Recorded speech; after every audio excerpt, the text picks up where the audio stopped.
Mastering English Vocabulary and Grammar. The Power of Chunking and Grouping. Hello everyone, and welcome back to our channel. Today, we have an exciting topic for all of you who are looking to skyrocket your English language skills. We're diving into effective study strategies, specifically focusing on chunking and grouping to remember English vocabulary and grammar. If you've ever struggled with remembering new words or complex grammatical rules, you're in for a treat. So let's jump right in. So first off, what exactly are chunking and grouping? Chunking is the process of taking individual pieces of information and grouping them into larger units.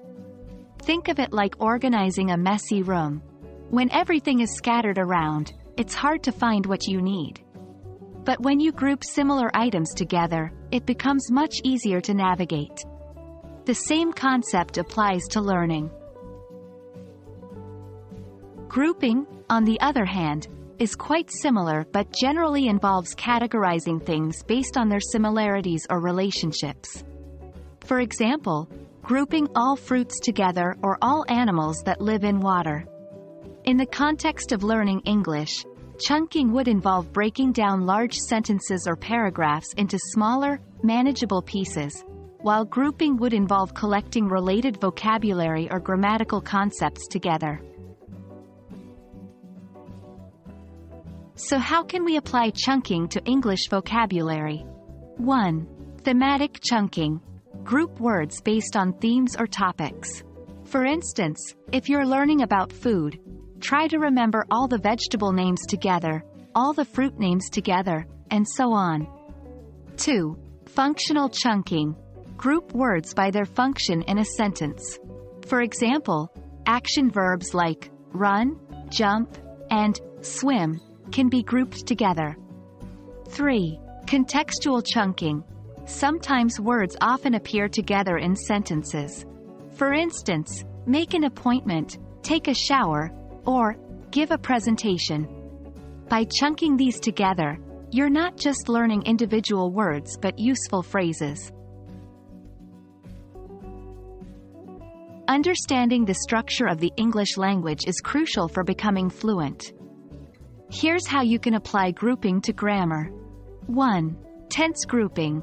Group all the rules related to a specific tense together.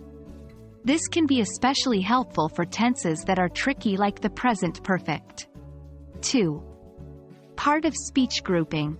Group all the nouns together, all the verbs, all the adjectives, and so on. This will help you understand the function of each word in a sentence better. 3. Conditional grouping. Group the types of conditional sentences together, from zero conditional to the third conditional. This will help you remember how to construct and use them more effectively. To wrap up this section, here are some quick tips. Repetition. Repetition is the key to memorization. Revisit your chunks and groups regularly. Visual aids. Use flashcards, mind maps, or diagrams to visualize your chunks and groups. Practice. Practice makes perfect.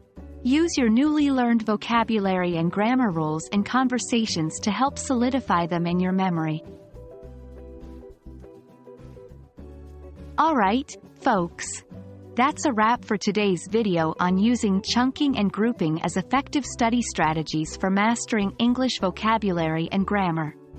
Remember, learning is a journey, and using these techniques will make your journey both fun and effective. Thank you for watching, and we hope you found this video helpful.